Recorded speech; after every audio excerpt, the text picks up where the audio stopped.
enable him. I'm hoping to see an AM middle here, if it's middle Lash Rock. Because Lash doesn't really pressure AM too much in the mid lane, and it's usually the safest lane he can go to. If he has like a decent matchup, of course.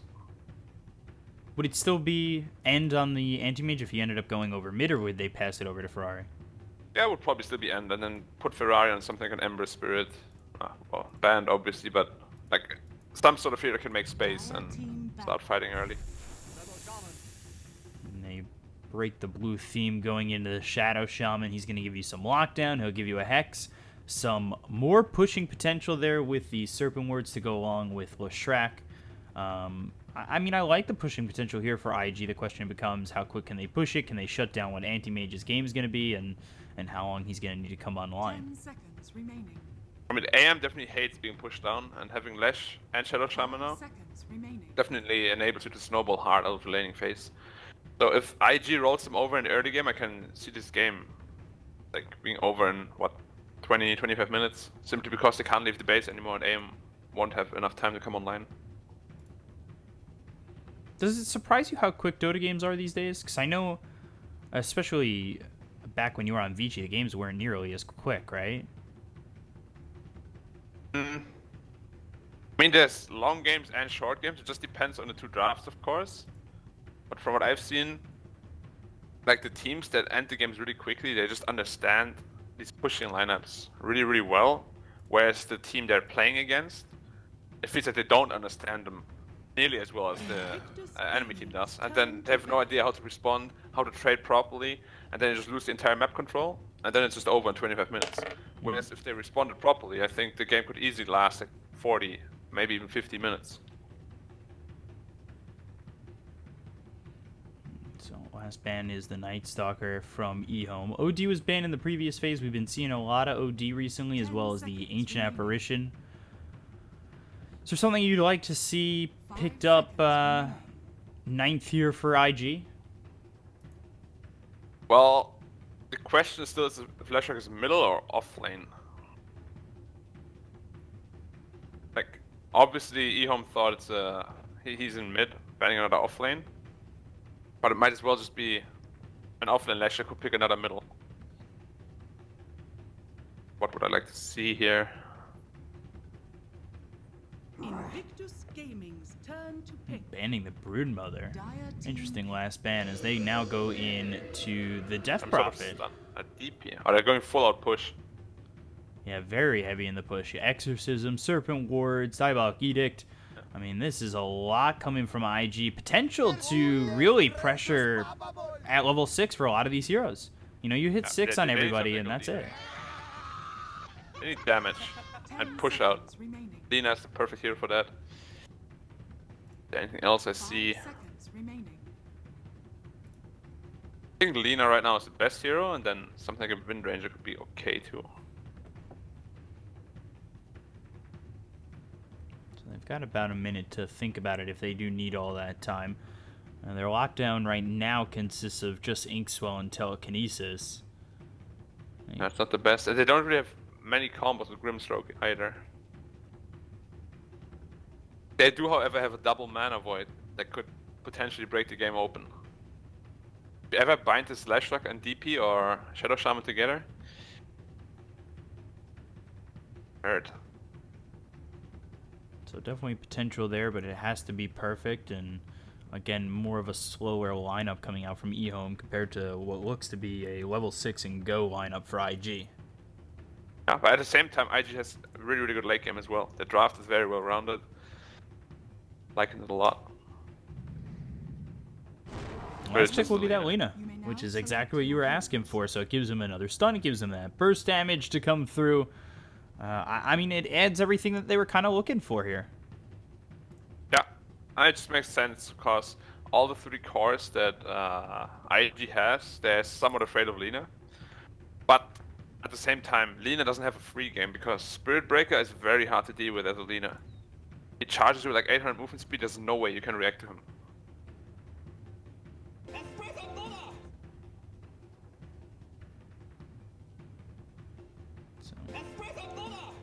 let's see what Nice they're up able to Dota. do. Is you've got Dogfights on the Spirit Breaker, GGG on the Morphling, JT with the Leshrac, Ali on the 5-position Shadow Shaman, Emo mid with the Death Prophet against EHOME's Jinkyu, with Rubik, Faith Beyond on the offlane Omni, Innocence on the Grimstroke, and on the Anti-Mage, and Ferrari with that Lina to round it all up. And you know, you might know these these players by some of their names, as Y is Innocence, and End if you know him as Gaze of Death or ZYF. Gaze of Death. It was Gaze EOD, but I remember asking what that stood for, and it was Gaze of Death. Definitely a scary name. Yeah. Luckily he changed it.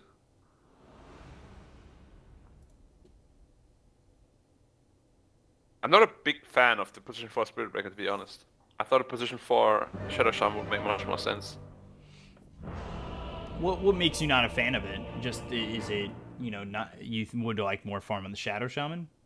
Yeah, because they picked Shadow Shaman in response to the AM pick, which means they were definitely thinking about the lockdown potential as well. But without Elder Lens, without Blink Dagger, there's no way you can actually catch this anti-mage as a Shadow Shaman. Yeah, the Shadow Shaman becomes very deadly once he gets that cast range and has an Aether Lens, where you can just Shackle and Hex from such a distance away. Yep, position 5 Shadow Shaman never really impressed me. I feel like it's the perfect example of a 4 position. They can do so much with farm, and your potential gets very limited if you don't have farm. Like you're pretty much just walking around and putting down wards, which might be the strategy as well, you know. With DP Lash, Shadow Shaman, just run down towers. Yeah, so we'll have to see what their approach ends up being here for IG, as they're already pressuring in, putting him away from this bounty rune and charging to start at least. They'll try to land the follow-up stun from JT and Will with the Split Earth, so force him to blink back and continue to keep control over here with the top bounty runes. And placing some nice deep wards. Yeah, they definitely want to pressure this AM very early on here. Because they don't have the best lanes with the AM. Like, what, AM Rubik lane? No, AM Grimstroke. Not super scary. Now, who's coming up here? Innocence will make his way over towards the top lane eventually. But again, yeah, it's pressure on to End, making this lane very difficult, at least early on. He's without his support, and, well, Innocence will finally make his way over. Let's see. It's got the salve on it, so it will deliver the items at least. But on the way back, we'll see if it's lucky enough to keep its life. The creeps will come in at the same time as the courier, but it's not going to matter. One shot comes in from Ali, and it's a quick auto courier kill for the side of IG, and that really helps out this mid lane here for Emo. I mean, it helps on every lane because there's so much gold for everybody. But it's like one of these mistakes that can't happen at this level, you know? Because you know Shadow Shaman didn't show in any lane yet, you communicate that, and then there's only one place where he can be. A bit unfortunate that it happened, because it really puts you behind a lot. So is that just the signs you're looking for when you're thinking he's going for the courier? It's just he hasn't shown up yet on either lane, he must be here. Yeah, I mean, like, you're not just going to stand in the jungle and do nothing, right? You're a Yeah. Shadow Shaman, you want to hit people. You hit for 70 damage. He still has the second highest base damage if that status stayed persistent since I learned it. I think just below Trian, probably. Yeah, he does a lot early on, and he can be quite the support. Again, I'm gonna agree with you. I definitely like him more in the 4, for sure. But we'll see him in the 5 and how he performs. He's already above the mark, getting that courier kill. Yeah. I mean, like, if you have support and you start the game with killing the courier, you always feel super good about yourself. And of course your team is like, yeah, thanks man, for the 200. That's that one split moment where your team loves you as a support. Yeah, never happens otherwise. Everybody hates supports. As Ali, now he gives up the first blood, so This is where the, the love of the team kind of starts to fade a little bit. Yeah, you got that courier kill, but you gave up first blood, and it was to Faith Beyond. So, enabling that Omni Knight a little bit, but not the worst first blood to give up. And we saw it yesterday, a couple of times throughout the qualifier where, like, the position 1 was the first blood. So not the worst thing to give up your 5. Yeah, same time top as well.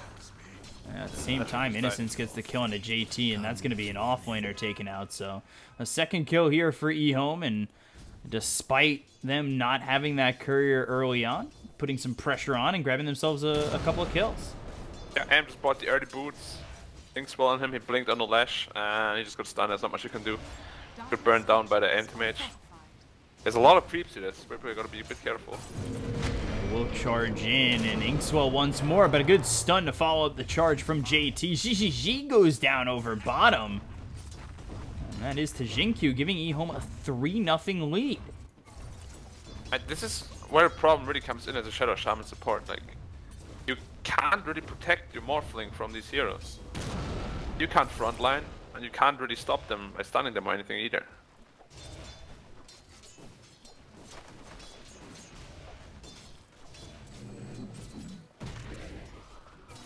So let's see, as they're putting pressure on, and for a moment... Yeah, if they didn't get this courier kill, they would be so far behind now. But because of it, it's still even, so they will still live on, fight another day. Oh, double damage rune for Lina. This is... Double damage. Have fun, my friend Emo. Yeah, might be a bit of a problem here. Tower is under attack. That double damage Lina is like the worst nightmare of every hero. Prepare Got kill. dog fights. How did all these kills happen? Like, it shouldn't happen. They're really just overstepping the boundaries. Yeah, they've got the pressure with the Inkswell, but you've got to be caught out for that to be a problem. Yeah, and for it to happen like 2 or 3 times in a row, they must have been out of position quite a lot. Like, top lane is not the lane I'm looking forward or looking at when I'm thinking about kills. Aim is having a super good game. Yeah, already been enabled quite a bit. And he's got 2 assists here. His lane's going real well. He's already level 4. You compare that to GGG, and, they're both level 4, but at the same time, AM's having a much better time over towards top with his 2 assists. Although the CS is quite nice for GGG. Yeah. 3 bounty runes as well for the Dire side. And mid lane, very even. Emo doing a very good job here. It's a little bit Lina favored, but he's keeping it that even. Very important for him to make some rotations happen once he has his exorcism up, start pressuring some lanes, because both the side lanes aren't going well at all.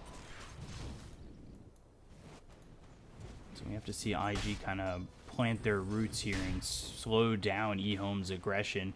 We were talking about it, we thought it would be IG's aggression, but of course they need to get to level 6 on a couple of these heroes to really put on the gas. With Exorcism and, the Serpent Words to come out to pressure these towers and start to shut down the map for EHOME. Yeah, at the same time, AM can't really lane top anymore because the Grimstroke left him hit bottom. Or, I don't know, bounty runes, I think. Rubik locked in with the shackles. Jinkyu trying to get away. The adaptive strike comes in. One more shot, but the purification's there to keep him alive. We'll see if they commit this charge. It will go all the way through mid, so he should know he's being charged and by the tier 2. Meanwhile, they've got the shackle on the Omni Knight, but it's not really going to matter, and he's going to commit to it. Dogfights goes all the way through to try and get this charge and potentially a kill, but now he's just behind the tier 2 tower and, well, didn't find anything except moving his position. Meanwhile, top end goes down to just JT. Surprising that JT alone was able to get that kill. And then the charge back over towards top. AM must have blinked in while Edict was on, and then he just got stunned and instantly killed by the Edict. This is one of the worst things that can happen. When the support rotates away, and then you die solo to the offlane. Gives so much away to the other team. Radiant's bottom tower is under attack. 1,000 net worth lead here for EHOME. Still. JT showing what he's made of here. He was considered one of the like worst players on the Mineski lineup, but that's because he was always more of an offlane player. Finally back to his element now. Offlane is really stable and really good. Fan of it. Walked up behind the T1 tower here. Trying to find the Lina, but very aware of it. I think they are smoked under vision actually. It was definitely close. They will exorcism to pressure the tier 1 tower. And Leshak, of course, there too. 4 heroes there actually. They really want to make sure they get this tower here. For the stun, they've got the Shackle. Telekinesis stops the Shackle, but Lina in a lot of trouble. Ferrari trying to get out of this one. Split Earth will land, and we'll get the kill on the Lina. Exorcism's almost out. And the DP didn't have to rotate. It was a bit too much. Now they're going to lose the tower pressure here. Charge away. Yeah, goodbye.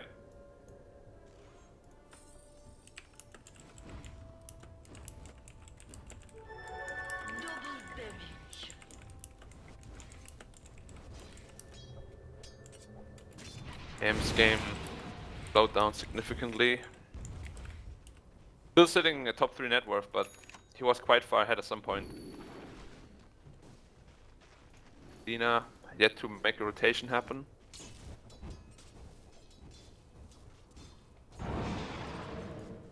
You know, Lina sitting here going into the Yules, has bottle ready to go. EHOME, we're playing aggressive, and it seems to have slowed down.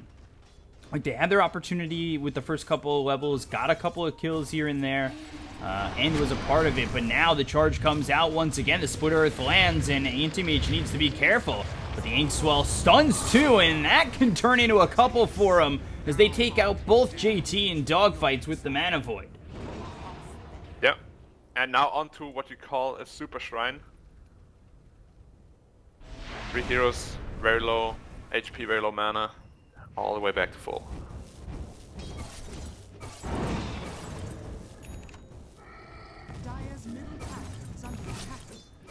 So 6-2, they grab a couple of kills. It's the aggression of IG that kind of hits them back.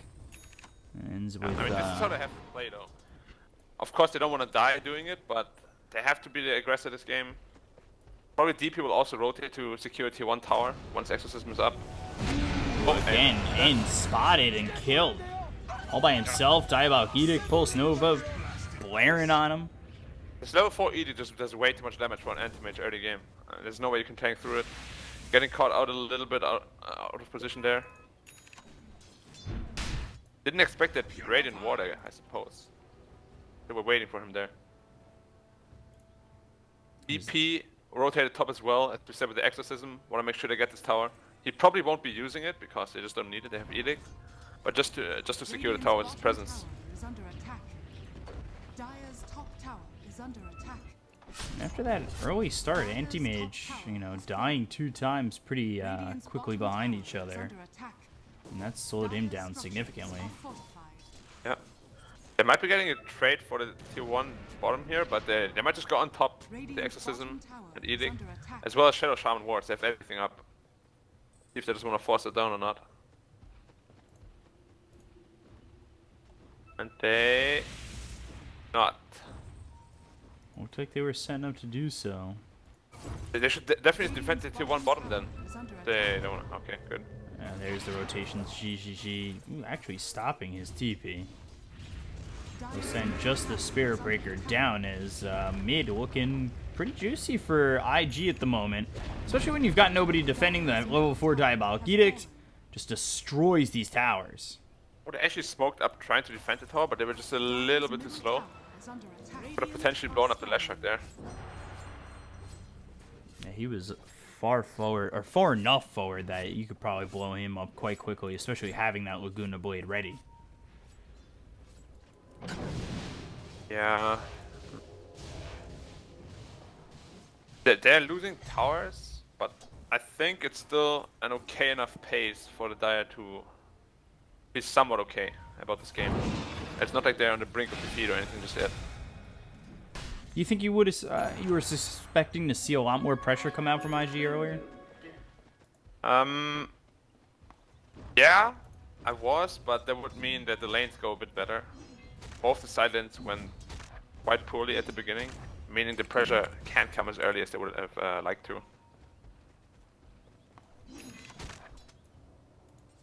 So they need to just open up some time and space here for End, who's going into that Battle Fury. And once he grabs that, depending on how he is around the map, should be able to farm up quite quickly. But again, we'll see where he's able to farm. If the IG pressure starts to really slam down, he might not have that much farming space. And they look over for the Grimstroke. Diabolic Edict is used. They'll have the charge coming through. Soulbind goes out with massive rotations set to come from EHOME. They've got the telekinesis onto two. The Serpent Ward's committed to this one. The Laguna Blade comes through to get JT. But now here comes GGG. He's morphed into the Omni Knight as the charge comes out once again, but Dogfights loses his life. Ferrari in a lot of trouble, ends up dying. 3 heroes dead on EHOME for 2 on IG. Going like a tier 2 on top of all that. Yeah, aim trades for the tier 1 bottom. But they're still gonna try to defend tier top. The tier 2 top. And they will easily be able to do so. All the ultimates ran out. And they just disengage. I think for this fight, I would mainly fault Anti-Mage, to be honest. Like, they got the leash on the DP as well as Lash. And he didn't TP into Mana Void them both. That would have resulted in an instant team wipe. I don't know why he chose not to. Because this fight should have been like a 4-0 in EHOME's favor, in my opinion. Or maybe trade for the Grimstroke, but they should have definitely all died there. And instead it ends with 3 heroes going down on EHOME, and you know, End is pushing. He does trade that tower. He doesn't have the Battle Fury just yet, but it is a significant amount of space for him. Yeah. I mean, it's not bad for him, but he didn't really get much. You know, he got like 1 tower and a couple of CS, but his gold only increased by like, what, 600. And he's still sitting behind the Morphling. He does have both his mid and off laner sitting above the Morphling for the moment. And meanwhile, Yules, Inkswell, Laguna Blade used, and they'll catch Dogfights. 4 heroes here to get this kill onto the Spirit Breaker. Yeah, this is what we usually see. After the tier 1 tower on each team safe lane is down, the enemy carry will just take over that lane and just make it his own space and keep farming there.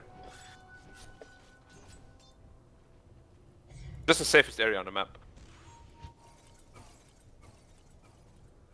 You want to stay within that safe area. Try and get what you can, and how much away? Just about 450 away from getting this Demon Edge and finishing off that Battle Fury. As for the Lina, has finished the Yules, going into bot and then an Ags, and then the off lane Faith Beyond with Drums, Soul Ring, and Phase Boots. But 2100 gold saved up for the moment. Yeah, potentially looking to go into either a quick Lotus Orb or use something to dispel the silence. Maybe even Mech, but he already has Phase Boots, so unlikely. Walked up right now to... What actually?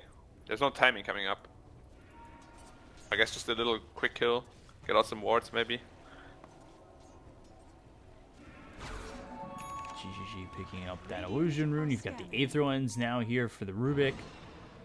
He's going Blink Dagger into Yules as well. Jinkyu and GGG up against each other. Used to play with each other on Serenity back last season in TI. Now they're mortal enemies. For life. I think that's a life thing. Yeah, I mean, it just happens. Your best friend is your worst enemy tomorrow. So now End's got this Battle Fury, and they're still trying to make some space. EHOME going as 4. It's kind of this 4 opening up space for 1, and the telekinesis drop him down, and they get a quick kill on GGG. Woof.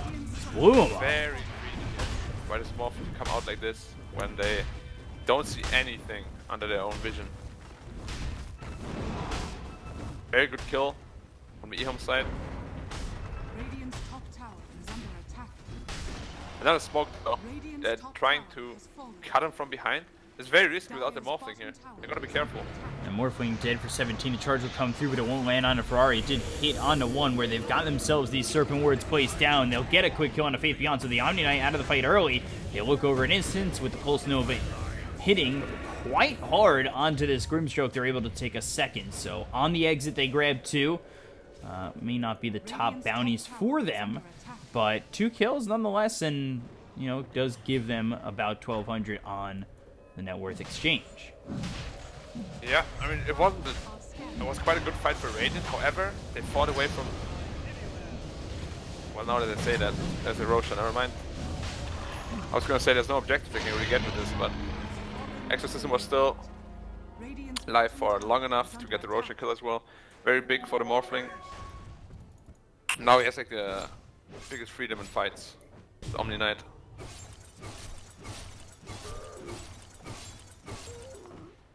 AM already finishes Yasha though. He's farming at a rapid pace. There's a big stack for him to take as well. Has really picked up since he got that Battle Fury, and has just been given all the space in the world at the moment. He's going to pick off that stack, try to finish this Manta as quickly as he can. He's got the Yasha, and again, it's EHOME going in as 4, trying to do what they can to take out these IG heroes. Stop them from taking objectives, stop them from cutting off the farm potential here for the Anti-Mage. They find themselves the Spirit Breaker, Stroke of Fate hits, and they've got the Telekinesis with the Fade Bolt, and we'll see if they get the kill in dogfights. They will commit the Laguna to it, and they've got themselves 1. Soulbind through onto this Leshrac with nobody next to him, though. So it won't matter. Interesting choice. But yeah, all this is really just to make space for the AM. Top lane Morphling all by himself. Of course, he's a Morphling. He knows they're all middle. Nothing to be afraid of. He's out. We spoke about his aim though. He counters the cores on the Radiant side, so they can't give him too much free space. If he gets 1-2 more items after the Manta, it's gonna become a nightmare to deal with. We were talking earlier, I've been saying that phrase a lot, but it always ends up like we talk about it and then it presents itself. The farm of a Shadow Shaman, how we would have liked to see him more in the 4 than the 5, but he is going to go for this Aether Lens, and it should kind of line up with him getting that plus 125 cast range. So he'll have that effective range when he does hit 15 later on in this game. So that should be nice to have that long range Shackle, to have that long range Hex. A lot going on in terms of potential for Ollie coming into these next 5 minutes or so. Yeah, all he needs is another 500 gold. If his team is kind enough to let him have it.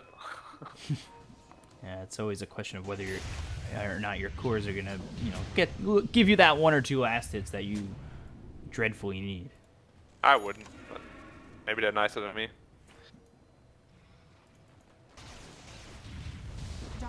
I think you would. You're actually right, because I care about winning more than about money. And if it means to give you support some CS, why not? They're gonna charge. They're gonna charge and TP on this, so it's immediately they're looking for the charge, and to combine this with the heroes coming in to TP over. Dogfights commits all the way through on to end, but just so far away that he's not gonna have anybody to back him up. Yeah, this time was like non-existent with the Heavenly Grace on. I just instantly disappeared. Solar Crest finished on Omni Knight. Very good support item for the Anti-Mage, giving him plus 80 attack speed, more movement speed for these fights. And really, once he completes his Skadi, it should be good to fight. We'll look over bottom. GGG in a little bit of trouble. They've got the silence on a couple. Manta was used before that. He's got the Manta finished and now going into the Skadi, 900 gold ready for him.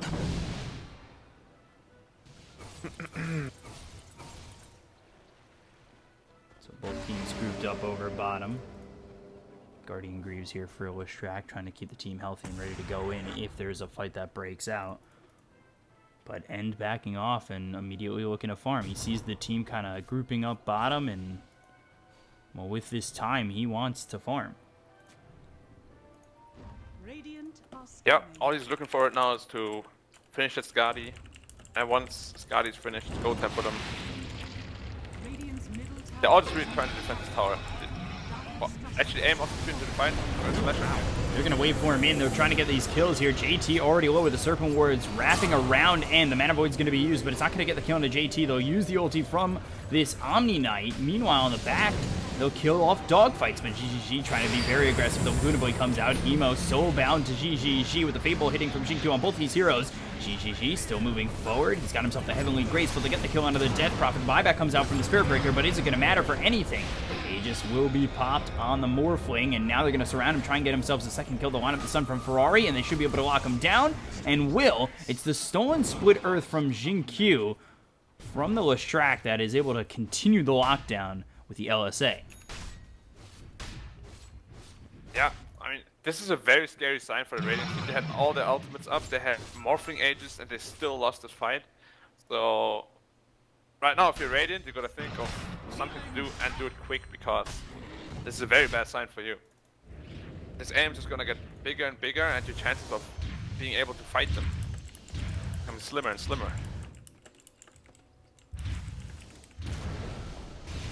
Now, this is a lineup from IG that we were saying needed to put the pressure on, and they did get the tier 2 over top, but they still have outer towers kind of sitting here, and it enables Anti-Mage to continue to farm. If he's got space on the map to farm, he's going to take it, and if it does come to down to it, he'll farm on your side of the map too, and with them having the lead, he's able to do so almost freely. Yeah, this is like the problem now. You have this Edelance or Shaman, yes, but you do not have the Blink Dagger. So catching out Anti-Mage, realistically, is still impossible for you.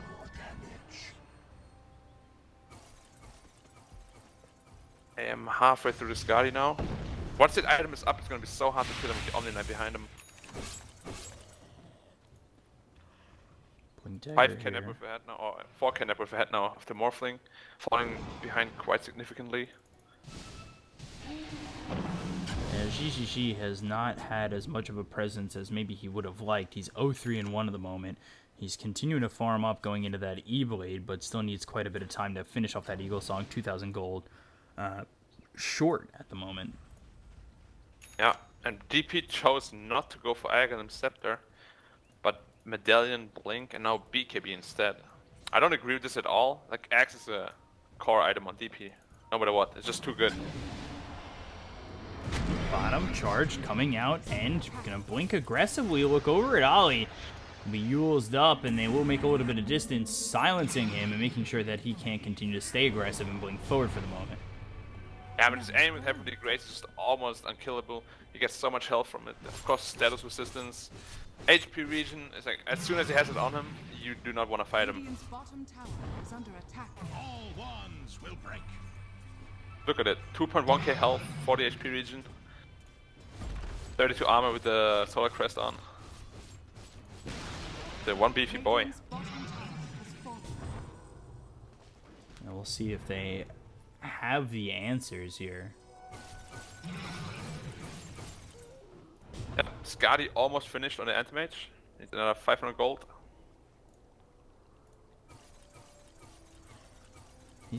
Ever since he picked up that Battle Fury, they've given him so much space, and his farm is ramped so much. And obviously, you know, the Battle Fury enables that, but at the same time, his team has gone the extra mile to give him that space too. Yeah, I mean, they recognize the winning condition here, which is solely the Anti-Mage, so... X charge coming in, hits End as well as Faith Beyond. The Soulbind comes in on both the Shadow Shaman as well as the Spirit Breaker. And with 5 heroes from EHOME right here, it's a quick couple of kills. Yeah. And Radiant's middle the window to really win this game for the Radiant side is closing more and more. Like, every pickoff that happens for the EHOME side is bringing them closer and closer to victory, just because the lineup is so much stronger in the early late game to late game. under attack. They might just knock on high ground here. Spirit Breaker spawned back, last fight dead for 40, no buyback. No buyback on the Shadow Shaman as well. They're definitely gonna lose to tier 3 here. And then we'll see whether they back off to get the Shrine, so just take the Rex after. Skadi gets delivered as they're trying to take this tier 3 tower. GGG looking in. He's finally got that E-Blade finished with the Lincoln, so he's got a bit of protection, but is it going to be enough? When they lose the tier 3, they'll go back to the Shrine, and then from there they should be able to go into Roche if they so desire. Yeah, I mean, This AM with Heavenly Grace on 2.7k health. Near unkillable now for the Radiant side. Radiant's They will have to top shrine they'll have to has like fallen. catch him out completely by himself. Somewhere where his team can't reach for, I don't know, like 15 seconds or so. That guy is really tanky right now. Fear nothing. Chinky with his Blink Aether Lens ready. Faith Beyond. He's got Solar Crest as well as Drums at his disposal. And then Lina working on this axe, just 400 gold away. Yeah, once the axe is online, half health gone from DP. Pretty much an instant kill on Morph if the link is triggered. Heroes are just not tanky anymore on the Radiant side. Charging in here on the Grim. Might be able to get a quick kill. Telekinesis comes out. Dogfight's in trouble. The waveform as well as the E-Blade coming through on a Faith Beyond and will back off as he's got the Solar Crest on him. But they look over as Ali dropped down the Serpent Wards around Ferrari who popped the BKB, so won't be in too much harm, and that Serpent Ward's committed and Ali down. Yeah, I mean, you see what Radiant does. They see the anti-mage and they're all trying to avoid him. They're running past him, trying to catch a hero behind him. It's just not happening because you cannot ignore a hero that has Skadi and can blink after you like this. Like if you can't kill the anti-mage, you won't win a team fight basically. And now they're gonna get an Aegis on top of the big lead they already have. Like if you're Radiant right now, you have to fight this Roshan. There's no choice. Got Ali in 10. There's the Ags being delivered to the Lina. GT trying to wrap around, and this Roche isn't exactly going too quickly, but End will TP, or blink, excuse me, outside of this pit. And will take out JT so quickly. Both couriers looking to help with vision.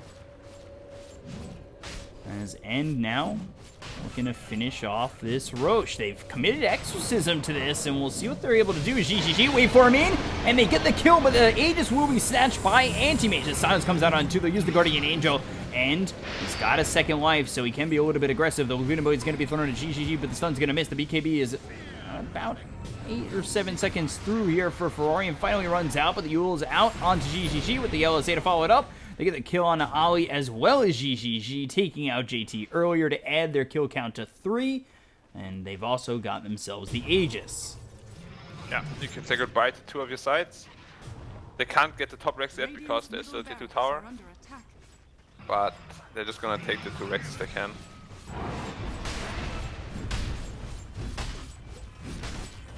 I mean, hate to say it, but not really any room to mess up for EHOME anymore, to be honest. They're just way too far ahead with the heroes they have. This game is looking like it might be over. A little bit. Again, Always there's always a potential. chance. Yeah, they can dive the fountain with 5 again. Probably not gonna happen since it's the TI qualifier, but We saw some back and forth in a couple of games the other day. RNG went back and forth with Newbie. I know that game went on like 93 minutes or something like that. And yeah, but the maybe it lineups are happens here. much more balanced than it is now. Like they have no answer to this anti-mage whatsoever. All 3 of their cores are countered by anti-mage, and there's not much you can do when he's what 8k ahead of your DP and like 10k ahead of your Morphling. As an Aegis to boot, as well as the Omni Knight just standing behind him and saving him.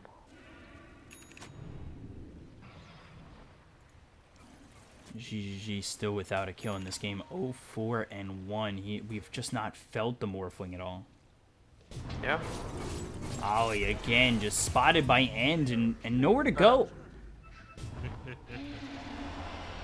Yeah. Korea? Nope. Blinked the wrong way.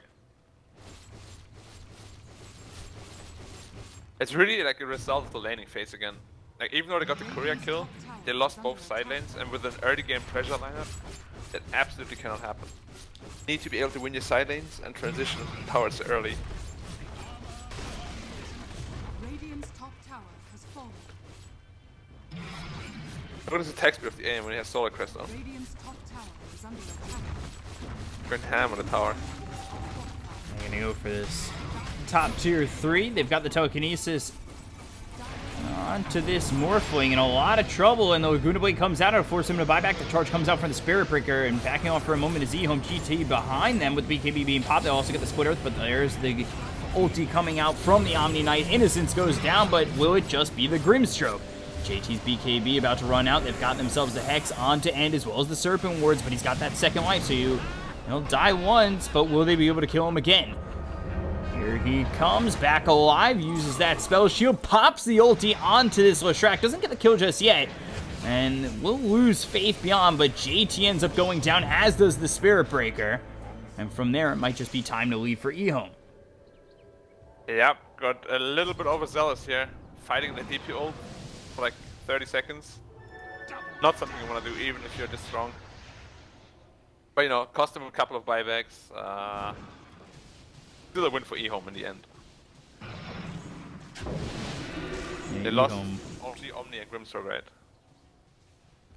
EHOME just continuing to put pressure. It was the Omni and Grimstroke that went down for them. The buyback had come out early from GGG. So it cost overall, IG still a win for lot. EHOME.